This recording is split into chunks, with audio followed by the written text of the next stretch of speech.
Concerning the Gambia and investing in the Gambia, I know your country, and I know that they call your country the Smiley Coast, and there's definitely a reason why people say that.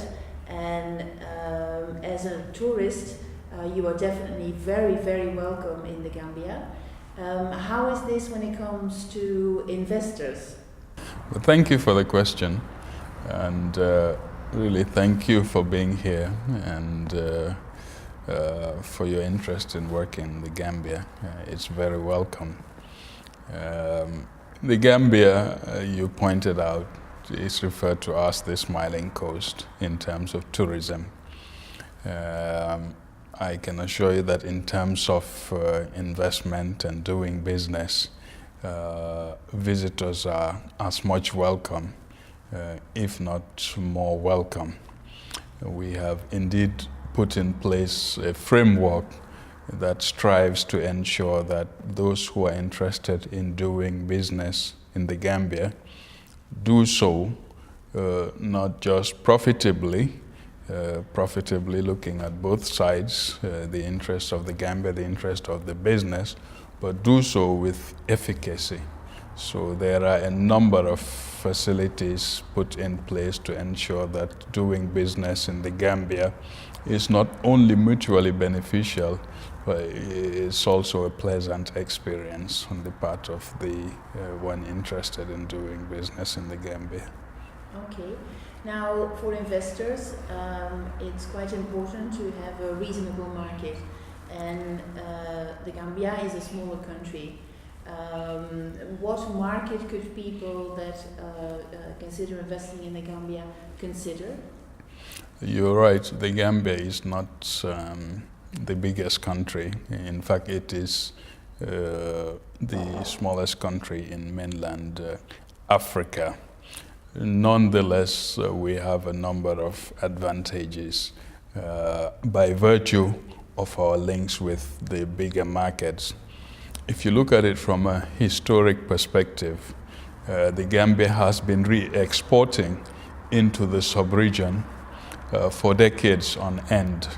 So much so that at its peak in the 70s and 80s, up to 60% of all imports in the Gambia were destined for the regional market. So therefore, by doing business in the Gambia, you are automatically exposed to the potentials that exist in the sub-region. And this has been reinforced latterly by the various ECOWAS protocols that the Gambia is a party to. That apart, the Gambia, as you know, has a preferential agreement with the European Union where it has duty-free, quota-free access to the European Union market. So those doing business in the Gambia also have almost automatic access to this very vast and quite lucrative market. And then finally, there is the AGOA, the Africa Growth and Opportunities Act by the United States of America, for which the Gambia is also a party, again giving the Gambia duty-free, quota-free access to the American market. So these are all possible markets which investors into the Gambia exporting from the Gambia are poised to benefit from with the preferential terms and conditions. Concerning opportunities in your country, could you give a few examples of sectors where there are good opportunities for international investors? Absolutely. The Gambia, as it is today, is not blessed with, let's say, mineral resources, for instance, even though there is a lot of exploration going on, particularly in terms of oil and gas. This in itself is an opportunity for potential investors, and those interested in oil and gas exploration are welcome. I can say that the previous studies and the statistics indicate that the chances are there is something to be found. Furthermore, most of our neighbors have made discoveries recently, and we are of the view that nature would not be so unkind to us as to skip the Gambia and then have these discoveries in neighboring countries.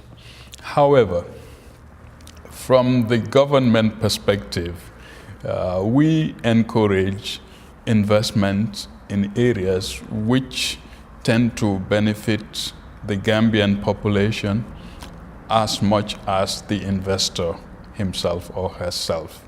And therefore, we put a lot of incentives in investment in agriculture, for instance, in tourism, in the power sector, because we do realize that to reach our goals, we must have not only adequate, stable, predictable electricity supplies, but electricity that is also affordable.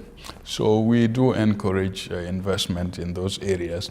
The fisheries sector, where we feel we have a comparative advantage, is another area that we encourage investment in. Other areas that have witnessed very good growth in recent times include telecommunications, where we see a lot of actors that are coming in.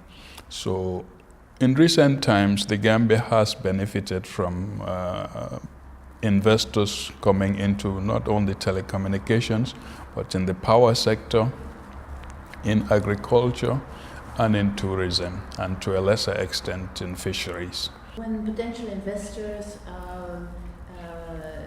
with an interest in investing in Africa are looking at the Gambia and they want information or help, or who should they direct themselves to? Indeed.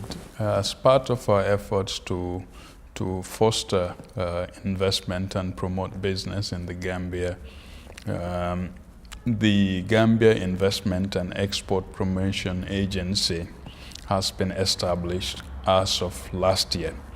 Okay, GAIPA, yeah, exactly. It is the successor to what we call GIBSA, which is the Investment Promotions and Free Zones Agency. There is a fundamental difference.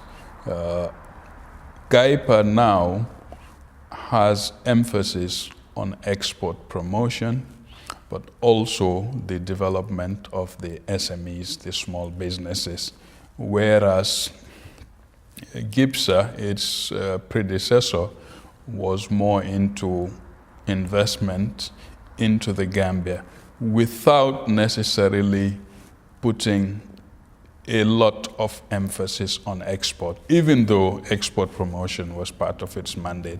But this was revisited specifically to accentuate the export aspect, but also the small business development. At GAIPA, which is a one-stop shop, information on investment opportunities, benefits, tax breaks, etc. are provided. But it's not just giving the information. GAIPA will accompany you through the business process, the business registration process, and once you are set up, it will also continue to partner with you to make sure that your investment is a success. So GAIPA would be the place to be. Yeah. The Gambia is, I call it a country in a hurry.